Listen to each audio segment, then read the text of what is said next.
తోడుగా ఉండడం అంటే కోట్ల మందిలో ఎవరికో ఒకరితో తోడుగా ఉంటాడు ఆయన. అందరికీ తోడుగా ఉంటాడా? అందరూ ఆయనకి ఇష్టలుగా బ్రతుకుతారా?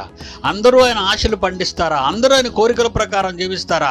నీతో ఉండడానికి, నీకు తోడుగా ఉండడానికి. గత కాలం అంతా కూడా మీరు హ్యాపీగా ఉన్నారా అని అడుగుతాను. ఎప్పుడు మీరు హ్యాపీగా ఉంటారు? మీకు తోడై ఉన్నాడు కనుక. యెహోవా మీకు తోడుగా ఉన్నాడు. మీ గుడిసె చెదరలేదు, మీ జీవం ఆగలేదు. ఎందుకో తెలుసా? ఆయన కోసం మీరు కష్టపడుతున్నారు. మీరెవరో ఆయనకు తెలుసు. అన్ని తరాలలో ఉండేవాళ్ళు కాదు మీరు, ఈ తరంలో పుట్టిన వాళ్ళు.